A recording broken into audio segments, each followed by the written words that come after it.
আজকে প্রশ্ন হলো স্বাধীন দেশে কেন্দ্রীয় কর্মসূচির অংশ হিসেবে বাংলাদেশ জামায়াতে ইসলামী রংপুর মহানগর 18 নম্বর ওয়ার্ডের গণসংযোগ কক্ষ সম্পন্ন হয়েছে। আজ সন্ধ্যায় রংপুর নগরীর লালকুঠির মোড় কোটকিপাড়ায় এই গণসংযোগ কক্ষ অনুষ্ঠিত হয়। এতে প্রধান অতিথি হিসেবে বক্তব্য রাখেন বাংলাদেশ জামায়াতে ইসলামীর কেন্দ্রীয় কর্মপরিষদ সদস্য অধ্যাপক মাহবুবুর রহমান বেলাল।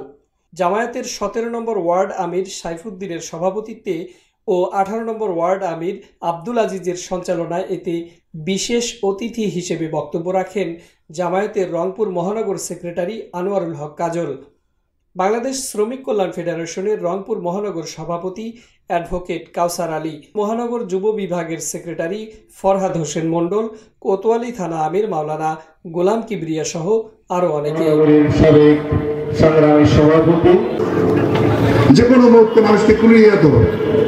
বাংলাদেশের খাল বিলে নদী নালায় অজ্ঞাত পরিচয় গুলিবিদ্ধ লাশ পাওয়া যেত। কিনা বলে বাংলাদেশে ধার্মিক মানুষদের জঙ্গি নাম দিয়ে ধরে নাটক করে তাদেরকে হত্যা করা হয়েছে। ক্রসফায়ারের নাম করে ঠান্ডা মাথায় মানুষকে সরাসরি গুলি করে হত্যা করা হয়েছে। প্রিয় ভাইরা আমার, শুধু তাই নয়, যখন শেষ লগ্নে এই স্বৈরাচারী ফ্যাসিস্ট হাসিনা তার ক্ষমতার গতি রক্ষার জন্য সে একটা দেশের উপর, এই স্বাধীন দেশের মানুষের উপর বর্বর গণহত্যা চালিয়ে একজন দুইজন নয় 1800 ছাত্র জনতা, শিশু, বৃদ্ধ, নারীকে বর্বরচিত কায়দায় হত্যা করেছে। এবং শুধু তাই নয়, 30,000-এর মতো ছাত্র জনতাকে পঙ্গু করা হয়েছে। তাদের কারো হাত নাই, কারো পা নাই, কারো চোখ নাই। এখনো হাসপাতালের বেডে অনেকে গুলিবিদ্ধ হয়ে কাতরাচ্ছে।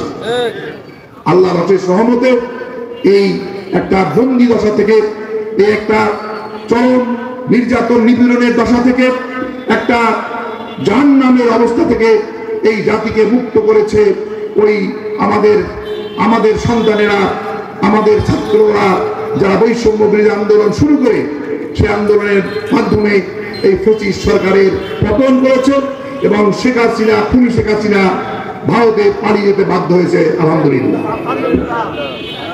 এই জন্য আমি শ্রদ্ধার সঙ্গে স্মরণ করছি আমাদের রংপুরের বীর সন্তান, এই দ্বিতীয় স্বাধীনতার বীর যোদ্ধা শহীদ আবু সাইদকে, যার শাহাদাতের ঘটনা শুধু বাংলাদেশে নয় সারা বিশ্বে আলোড়ন সৃষ্টি করেছিল।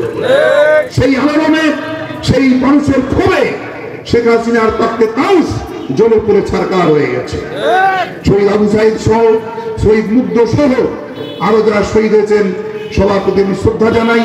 আল্লাহ রাব্বুল আলামিন যেন তাদের শাহাদাত কবুল করেন।